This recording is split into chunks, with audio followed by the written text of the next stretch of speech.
அனைவருக்கும் வணக்கம். நான் உங்கள் 5ஆம் தலைமுறை ஜோதிடர் ராம்குமார் ராஜேந்திரன். இன்றைக்கி நம்ம பார்க்க போகிற தலைப்பு, ரிஷபராசி அன்பர்களுக்கு உங்களுடைய ராசிக்கு 11ஆம் இடத்தில், அதாவது மீன ராசியில் நடைபெறவிருக்கும் 4 கிரகங்களுடைய கூட்டு சேர்க்கை. இந்த நிகழ்வைத்தான் சதுர் கிரக யோகம் என்று கூறப்படுகிறதுங்க. இந்த நிகழ்வு, அதாவது இந்த ஜனவரி மாதம் 28ஆம் தேதி பார்த்திங்கன்னா சுக்கிர பகவான் மீன ராசிக்கு பெயர்ச்சி அடைஞ்சாருங்க. அடுத்ததாக இந்த பிப்ரவரி மாதம் 27ஆம் தேதி புதன் பகவானும் உங்களுடைய மீன ராசிக்கு பெயர்ச்சி அடைகிறார்.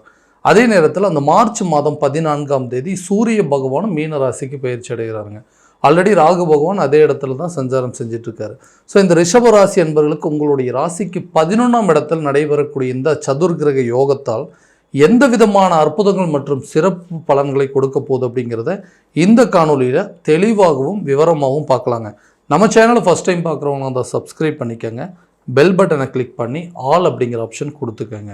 ரிஷபராசி அன்பர்களே, சுக்கிர பகவானை அதிபதியாக கொண்டவர்கள் எந்த ஒரு விஷயத்தையுமே ரொம்ப ஆடம்பரமாகவும் ரொம்ப தெளிவாகவும் செய்யக்கூடிய ஒரு நபர்கள். தான் எந்த விஷயத்தை பண்ணாலுமே அது ஒரு ஸ்பெஷலாக இருக்கணும் அப்படின்னு நினைக்கக்கூடிய நபர்கள். ஒவ்வொரு விஷயத்தையுமே ரொம்ப தெளிவாக மற்றவங்களோட கம்பேர் பண்ணவே கூடாதுங்க. நம்ம பண்ணால் எப்போவுமே அந்த விஷயம் ரொம்ப ஸ்பெஷலாக தான் இருக்கும் அப்படின்னு சொல்லி ரொம்ப பார்த்து செய்யக்கூடிய நபர்கள். மனோதைரியம் கொண்டவர்கள், ரொம்ப தைரியசாலிங்க. எந்த விஷயத்தையுமே தன்னுடைய தைரியத்தால் அதை ஈஸியாக ஹேண்டில் பண்ணிடலாம் அப்படின்னு சொல்லி நினைக்கக்கூடிய நபர்கள். ஸோ நம்மளால் முடியாதது எதுவுமே இல்லை, நம்ம பார்த்து நினச்சோம்னா கட்டாயமாக இந்த வேலையை நிச்சயம் செஞ்சு முடிப்போம் அப்படின்னு சொல்லி ரொம்ப கான்ஃபிடெண்ட்டாக எப்போவுமே இருக்கக்கூடிய நபர்கள். ஸோ இந்த நபர்களுக்கு கடந்த சில காலகட்டங்களில் பார்த்திங்க அப்படின்னா வாழ்க்கையில் நிறைய விதமான சில தடுமாற்றங்கள் அப்படிங்கிறது கொடுத்துட்டே இருந்ததுங்க. வாழ்க்கையில் தான் சந்தித்த இழப்புகள், நஷ்டங்கள், அந்த விஷயங்கள்லாம் பார்த்தீங்க அப்படின்னா ரொம்ப ஜாஸ்திங்க. அதை விவரிக்கவே முடியாத ஒரு சூழல். எப்படியெல்லாமோ வாழ்ந்த நம்ம இன்றைக்கி இப்படித்தான் வாழக்கூடாதுன்னு மற்றவங்களுக்கு ரோல் மாடல் ஆகக்கூடிய சூழ்நிலை அப்படிங்கிறது ஆயிடுச்சுங்க. ஏன்னா மற்றவங்க நம்மளை பார்த்து சொல்லிட்டு இருந்தாங்க, வாழ்ந்தால் இப்படி வாழணுங்க, எப்படி ஏற்பட்ட ஒரு வாழ்க்கை, என்ன ஒரு வசதி வாய்ப்புகள், எல்லாமே ரொம்ப நல்லாவே போயிட்டுருக்குங்க. ஆனால் திடீர்னு இப்போ என்ன நடந்துச்சுன்னே தெரியல. ஒரே நிமிஷத்தில் வாழ்க்கையவே புரட்டி போட்டுச்சுங்க. திடீர்னு எல்லா விஷயமும் நம்மளை விட்டு கையை விட்டு போன மாதிரி ஒரு சூழல். இப்படித்தான் வாழணும்னு சொன்னவங்க மத்தியில் எப்படி வாழக்கூடாதுங்கிற அளவுக்கு நம்மளை பார்த்து சொல்கிற மாதிரி சில சூழ்நிலைகள் வந்துருச்சுங்க. அந்த இழப்புகளும் நஷ்டங்கள், அவமானங்கள்லாம் பார்த்திங்கன்னா கொஞ்ச நாள் ரொம்ப அதிகமாகவே வந்துட்டுருக்கு. மற்றவங்களாக இருந்திருந்தால் இந்த சூழ்நிலையில் இதெல்லாம் ஒரு வாழ்க்கையா, இந்த வாழ்க்கையே நமக்கு தேவையில்லை அப்படின்னு நினச்சிருப்பாங்க. உங்களுடைய ஒரே ஒரு மனோதைரியத்தை மட்டுமே வச்சுக்கிட்டு எல்லா விஷயத்தையும் எப்படியாவது சமாளிச்சிடலாம், இதிலேருந்து நம்ம மீண்டு வந்துடுவோம் அப்படிங்கிற ஒரு நம்பிக்கையில் எல்லா முயற்சியும் ஒவ்வொரு நாளும் எடுத்துகிட்டே இருக்கீங்க. ஏன்னா எல்லா சூழ்நிலையிலும் ஒரே மாதிரி இருக்காது இல்லைங்களா? ஏன்னா திடீர்னு ஒரு விஷயம் நடந்துச்சுங்க, இன்றைக்கி எல்லாமே தலைகீழ தான் மாறிடுச்சு. அந்த விஷயத்தை நம்ம திரும்ப மாற்றணும்னு சொல்லி வாழ்க்கையில் நிறைய விஷயங்கள் போராடிட்டு இருக்கிறீங்க. உங்களுக்காக நின்று சப்போர்ட் பண்ணுறதுக்கு இன்றைக்கி யாருமே இல்லை. எதுவாக இருந்தாலும் தன்னுடைய சொந்த முயற்சியால் மட்டும்தான் ஜெயிக்க முடியும் அப்படிங்கிறத முழுசாக நம்பக்கூடிய நபர்கள் நீங்கள் தான். ஏன்னா கடன் அப்படிங்கிற ஒரு விஷயத்தினால இன்றைக்கி இருந்த மரியாதை, மதிப்பு, அந்தஸ்து எல்லாமே கொஞ்சம் கொஞ்சமாக போயிருச்சுங்க, நம்ம கையை விட்டு போயிடுச்சு. ரொம்ப செல்வாக்காக, நல்ல ஆடம்பரமாக, நல்ல தேவையான விஷயங்கள் எல்லாத்தையுமே அனுபவிக்கக்கூடிய யோகசாலியாக இருந்தேன். இன்றைக்கி அத்தியாவசியமான வாழ்க்கையை வாழ்கிறதுக்கே ரொம்ப சிரமப்பட்டுட்ருக்கேன். நிறைய விஷயத்தை நான் இழந்துட்டேங்க. என்கிட்ட இருந்த வண்டி, வாகனங்கள், பணம், காசு, இடம், வீடு, நகை நட்டு எல்லா விஷயத்தையும் எனக்கு இழந்து எதுவுமே இல்லாமல் நிற்கிறேன். ஆனால் இப்போவும் எனக்கு தைரியம் இருக்குங்க. மற்றவங்க மத்தியில் நம்ம இழந்த பொருட்களை, நம்ம இழந்த விஷயங்கள் எல்லாத்தையுமே மீட்டு எடுக்கணும் அப்படின்னு சொல்லி போராடிட்டு இருக்கக்கூடிய நபர்கள். திடீர்னு எதிர்பாராத நஷ்டங்களும் நிறைய இழப்புகள் அப்படிங்கிறதெல்லாம் பார்த்தாச்சுங்க. யாரையும் நம்ப முடியாத ஒரு சூழல். நம்மளுடைய டைமோ என்னமோ தெரியல, நம்மளை சுற்றி இருக்கிறவங்களெல்லாம் இந்த அளவுக்கு போட்டு ஆட்டி படைக்குது. குடும்பத்தில் இருக்கிறவங்களையோ, ஒரு பெத்த அதாவது தகப்பன் தாயவோ, அல்லது நம்ம கட்டின மனைவியோ, குழந்தைங்களோ எல்லாருமே நம்மளால் சிரமப்பட்டுருக்குறாங்க. ஸோ இதுக்கெல்லாம் நம்மளுடைய நேரங்காலங்கள் தான் இதுக்கெல்லாம் காரணமாக, நமக்கு நேரம் நல்லபடியாக அமையவே அமையாத, நமக்குன்னு ஒரு நல்ல காலம் பிறக்காதா அப்படின்னு சொல்லி எல்லா விஷயத்தையுமே ரொம்ப அதிகமாக யோசிச்சுட்டு இருக்கக்கூடிய நபர்கள். மகிழ்ச்சி அப்படிங்கிறது எனக்கு இல்லைங்க. எல்லாத்து மாதிரியும் என்னால் சகஜமான ஒரு வாழ்க்கையவே வாழ முடியல. எல்லாத்துக்கும் மத்தியில் அப்படியே ஒரு கூனிக்குறுகி ஒரு தலைக்குனிவோடு தான் வாழ்ந்துட்டுருக்கேன்.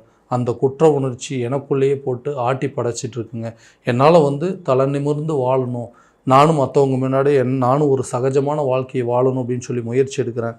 அந்த முயற்சிகள் ஏதாவது ஒரு விதத்தில் தடைப்பட்டுகிட்டே இருக்குது. ஸோ இந்த நிலை மாறாதா? என்னுடைய சூழ்நிலைகள், கால சூழ்நிலைகள் ஏதாவது ஒரு விதத்தில் மாறாதுங்களா, நான் நினச்ச விஷயங்களை சாதிக்க முடியாதுன்னு யோசிச்சுட்டு இருக்கக்கூடிய நபர்களுக்கு இந்த லாபஸ்தானத்தில் நடைபெறக்கூடிய இந்த 4 கிரகங்களுடைய கூட்டு சேர்க்கை, உங்களுடைய ராசி அதிபதி 11ஆம் வீட்டில் உச்ச நிலையை அடையக்கூடிய ஒரு யோகங்க. இந்த நேரத்தில் இது ஒரு அபரிவிதமான ஒரு யோகம். லாபஸ்தானம் அப்படின்னு சொன்னாவேங்க நமக்கு நிறைய விஷயங்கள், நம்ம எதிர்பார்த்த சில விஷயங்கள், ஒரு தொழில் ரீதியாக இருக்கட்டும், ஒரு வேலை செய்கிற இடத்துலையாக இருக்கட்டும்ங்க, எல்லாருமே ஒரு சில விஷயத்தை எதிர்பார்த்துட்ருப்பாங்க. செய்கிற தொழிலுக்கேற்ப தனக்கு ஒரு லாபம் கிடைக்கணும், செய்கிற வேலைக்கு கரெக்டான சம்பளம் கிடைக்கணும். ஸோ அந்த விஷயங்களே நமக்கு சரியாக நம்மக்கிட்ட ரீச் ஆகாமல் இருக்கிறது தான் இந்த பெரிய பிரச்சனையே. தொழில் ஆரம்பித்தாங்க, எல்லாமே நல்லபடியாக தான் போயிட்டு இருந்தது. திடீர்னு என்ன நடந்ததுன்னு தெரியல, தொழிலில் மிகப்பெரிய ஒரு நஷ்டம் வந்துருச்சு. அந்த நஷ்டத்தை எப்படியாவது சமாளிக்கலாம்னு நினச்சி ஒரு சில இடத்துல கடன் வாங்கினுங்க. அந்த கடனை இன்றைக்கி திரும்ப கட்ட முடியாத சூழல். எந்த இடத்துல இன்வெஸ்ட்மெண்ட் பண்ணாலும், எங்கே பணத்தை வாங்கி ஒரு தொழிலில் முதலீடு பண்ணாலுமே எல்லாமே அப்படியே முடங்கி போய் நிற்கிதுங்க. லாபத்தை சம்பாதிக்கவே முடியல. ஸோ போட்ட முதல் கிணத்துல போட்ட கல் மாதிரி அப்படியே நிற்கிதுங்க. அதுலேருந்து லாபமும் வரல, அதை இழுத்து மூடவும் முடியல என்னால். ஸோ எனக்கு பின்னாடி ஆரம்பித்தவங்களோட வாழ்க்கையில் ஒரு நல்லபடியாக போயிட்டுருக்குங்க. எனக்கு பின்னாடி ஆரம்பித்த பிஸ்னஸ் எல்லாம் ஓஹோன்னு போயிட்டுருக்கு. என்னுடைய சேம் பிஸ்னஸே தாங்க அடுத்தவங்களும் பண்ணிகிட்ருக்காங்க. ஆனால் அவங்க பண்ணால் நல்ல லாபத்தில் போகுது, நான் பண்ணால் மட்டும் நஷ்டத்தில் போகுது. ஸோ இந்த தொழிலை மாற்றிட்டு வேறு ஏதாவது ஒரு தொழில் பண்ணலாமாங்கிற அளவுக்குலாம் சில நேரத்தில் நான் யோசிச்சிட்டேன். அதுக்கும் எந்த ஒரு பலனும் அமைய மாட்டேங்குதுன்னு யோசிச்சு இருக்கக்கூடிய நபர்களுக்கு இந்த காலகட்டத்தில் ஒரு அருமையான காலகட்டங்கள். உங்களுடைய தொழிலில் ஒரு நல்ல லாபத்தை ஈட்டக்கூடிய ஒரு காலமாக இருக்க போதுங்க. இது வரைக்கும் நீங்கள் போட்ட முதல் உங்களுக்கு பன்மடங்கு லாபத்தை கொடுக்கக்கூடிய காலமாக இருக்க போதுங்க. உங்களுக்கு ஈக்குவலாக இருக்கிறவங்களுக்கு மத்தியில் உங்களுடைய தொழிலை எப்படியெல்லாம் மேன்மைப்படுத்தலாம், அதாவது எப்படி ப்ரொமோஷன் பண்ணலாங்க, எப்படி அந்த பிஸ்னஸ் அடுத்த லெவலில் கொண்டு போகலாங்கிற சிந்தனைகள் ரொம்ப அதிகமாக இருக்குங்க. அதில் நிர்வாகம் பண்ணக்கூடிய ஒரு யோகமும், அந்த நிர்வாகத்தில் நல்ல ஒரு திறனை அதிகரிக்கக்கூடிய ஒரு காலகட்டமாக இருக்க போகுது. வேலை செஞ்சுட்டே தாங்க இருக்கிறேன், அந்த வேலையில் எந்த ஒரு ப்ரொமோஷனும் இல்லை, ஒரு இன்க்ரிமெண்ட்டும் இல்லை, நான் பாட்டுக்கு எல்லோரும் வேலை செய்கிறாங்க நானும் செய்கிறேன் அப்படிங்கிற மாதிரி ஒரு சூழ்நிலை தான் ஓடிக்கிட்டே இருக்குது. எனக்கு பின்னாடி ஜாயின் பண்ணவங்களாம் இன்றைக்கி நிறைய ப்ரொமோஷன் வாங்கிட்டு போயிட்டாங்க. எனக்கு நிறைய திறமைகள் இருக்குங்க, எல்லா வேலையும் பர்ஃபெக்டாக செஞ்சு முடிப்பேன். மற்றவங்க செய்கிற வேலையை விட எனக்கு டெக்னிக்கல் நாலேஜும் ஜாஸ்தியாக இருக்குது, ஆனால் எனக்கு எந்த ஒரு இம்ப்ரூவ்மெண்ட்டும் இல்லை அப்படின்னு சொல்கிறவங்களுக்கு இது ஒரு நல்ல காலகட்டங்கள். உங்களுடைய வேலையில் உங்களுக்கு ஒரு பதவி பிரமாணம், அதாவது உங்களுக்கு பதவி உயர்வும் சம்பள உயர்வு கிடைக்கக்கூடிய ஒரு யோகம், உங்களுடைய கெப்பாசிட்டி என்னன்னு தெரிஞ்சிக்கக்கூடிய ஒரு வாய்ப்புகள் இந்த காலகட்டங்களில் கட்டாயம் உருவாகுங்க. இதனால் உங்களுடைய வருமானம் அப்படிங்கிறது கண்டிப்பாக உயரும். அதே நேரத்தில் நீங்கள் இருக்கக்கூடிய இடத்துலேருந்து அடுத்த லெவலுக்கு போகக்கூடிய ஒரு வாய்ப்புகள் அப்படிங்கிறது கண்டிப்பாக உருவாக்கக்கூடிய காலமாக இருக்க போதுங்க. திருமணம் சம்மந்தப்பட்ட பாக்கியங்கள் கட்டாயமாக கை கூடுங்க. ரொம்ப நாளாக திருமண தடையாக இருக்கிறவங்களுக்கு இது ஒரு அரிய சந்தர்ப்பமாக இருக்க போது. தன்னுடைய குடும்பத்தில் கூடிய சீக்கிரத்தில் ஒரு சுப நிகழ்வுகள் நடக்கக்கூடிய காலம். தன்னுடைய பிள்ளைகளாக இருக்கட்டும், சகோதரன் சகோதரி யாருக்காவது திருமணம் சம்மந்தப்பட்ட யோகங்களுக்கு வெயிட் பண்ணிட்டு இருந்தீங்கன்னா இந்த காலகட்டங்களில் கண்டிப்பாக உங்களுக்கு நல்ல பலனை கொடுக்கக்கூடிய யோகமாக இருக்குது. குழந்தை பாக்கியம் இல்லாத தம்பதியினருக்கு குழந்தை பாக்கியம் ஏற்படுவதற்கான சூழல் அப்படிங்கிறது கண்டிப்பாக இருக்குங்க. ஸோ தேவையில்லாத விஷயங்களுக்கெல்லாம் கணவன் மனைவிக்குள்ளே சண்டை வந்துகிட்டே இருக்குது. எதுக்காக சண்டை போடுறோன்னே தெரியல அப்படின்னு யோசிச்சுட்ருக்குறோங்க. ஏன்னா நார்மலாக ஆரம்பிக்கக்கூடிய ஒரு கம்யூனிகேஷன் கூட இன்றைக்கி பெரிய லெவலில் பிரச்சனையை போய் முடியுது. ஸோ கணவன் மனைவி பிரிந்து வாழக்கூடிய அளவுக்கு சில சூழ்நிலைகள் அப்படிங்கிறதுலாம் உருவாயிருச்சுங்க. ஸோ எங்களுக்குள்ள நல்ல அண்டர்ஸ்டாண்டிங் அப்படிங்கிறதே ரொம்ப நாளாக இல்லாமையே இருக்குண்ணே. இந்த சுக்கிர பகவான் அப்படிங்கிறது கணவன் மனைவிக்கிடையே நல்ல ஒரு அந்யோன்யத்தை உருவாக்கக்கூடியது. அதே போல் அது காதல் சம்மந்தப்பட்ட யோகத்தையும் கொடுக்கக்கூடியவருங்க. ஏன்னா உங்களுடைய ராசிநாதனே சுக்கிர பகவான் தான். ஏன்னா இந்த ரிஷப ராசி அன்பர்கள் அப்படின்னாவே நிறைய இந்த காதல் சம்மந்தப்பட்ட விஷயத்தில் ஈடுபடக்கூடிய நபர்கள் அப்படின்னே சொல்லாங்க. அந்த நபர்களுக்கு இந்த காதலில் தான் மட்டும்தான் பெரிய அளவில் பாதிப்புகள் அப்படிங்கிறது வந்துட்டுருக்கும். ஏன்னா எதுக்கு எடுத்தாலுமே சண்டை போட்டுருங்க, 2 பேருக்குள்ளே ஒரு அண்டர்ஸ்டாண்டிங் இல்லைங்க, ஈகோ ஜாஸ்தியாக இருக்குது. சின்ன சின்ன விஷயத்தை கூட ஊதி எங்களுக்குள்ளேயே நாங்களே பெருசு பண்ணிக்கிறோம். இதனால் பிரிந்து போகிற அளவுக்கு சில சூழ்நிலைகள் வந்துருச்சு. ஸோ இதை திருமண லெவலுக்கு கொண்டு போக முடியுமான்னு யோசிச்சிங்கன்னா இந்த காலம் அதற்குண்டான காலகட்டமாக இருக்க போது. காதலர்கள் திருமணம் சம்மந்தப்பட்ட விஷயத்தில் ஈடுபடக்கூடிய ஒரு யோகமாக இருக்க போதுங்க. கணவன் மனைவிக்கிடையே நல்ல ஒரு அந்யோன்யம் அப்படிங்கிறது ஏற்படும். கடன் சம்மந்தப்பட்ட பிரச்சனைகள், ரொம்ப கடன் அப்படிங்கிறது அதிகமாகிருச்சுங்க. இந்த கடனால் தான் இன்றைக்கி நான் இவ்வளோ பெரிய தலைக்குடிவை ஏற்படுத்தியிருக்கு, இவ்வளோ பெரிய அசிங்கப்பட்டதுக்கான காரணமே இந்த கடன் தான் அப்படின்னு யோசிச்சுட்ருக்குறேங்க.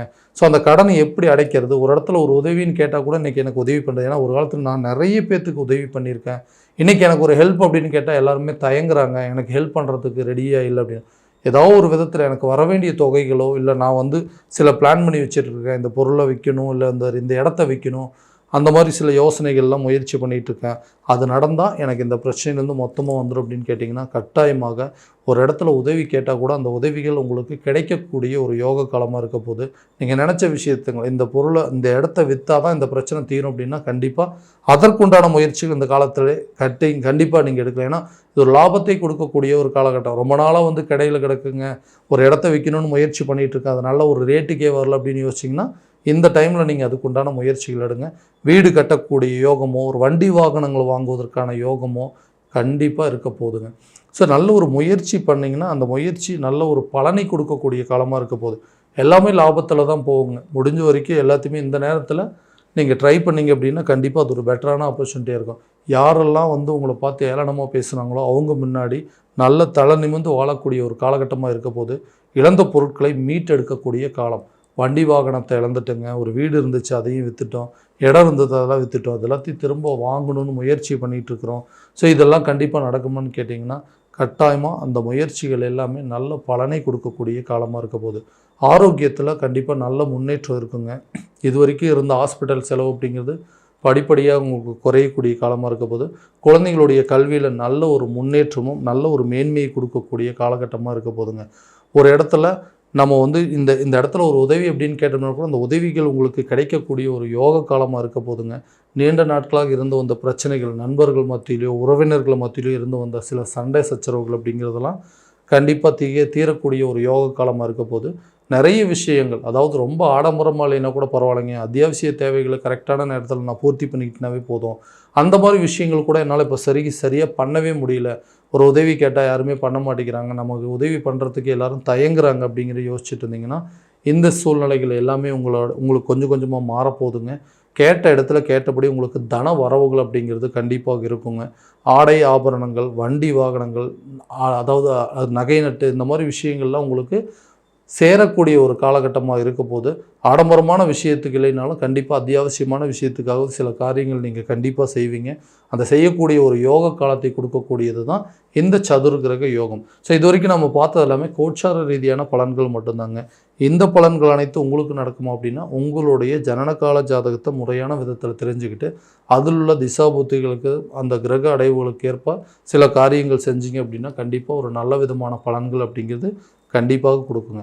ஸோ உங்களுடைய ஜாதகம் எங்கிட்ட பார்க்கணும் அப்படின்னு விருப்பப்பட்டிங்கன்னா கீழே தெரிகிற நம்பருக்கு காண்டாக்ட் பண்ணி அப்பாயின்மெண்ட் ஃபிக்ஸ் பண்ணிக்கோங்க. அப்படி இல்லையா உங்களோட ஜாதகத்தை வாட்ஸ்அப் மூலமாக அனுப்பிச்சி வச்சிங்க அப்படின்னா தெளிவான முறையில் கணிச்சு துல்லியமான பலன்கள் அப்படிங்கிறது உங்களுக்கு தெரியப்படுத்தப்படுங்க. மீண்டும் அடுத்த காணொளியில் உங்களை சந்திக்கும் வரை உங்களிடமிருந்து விடைபெறுவது உங்கள் ராம்குமார் ராஜேந்திரன். நன்றி.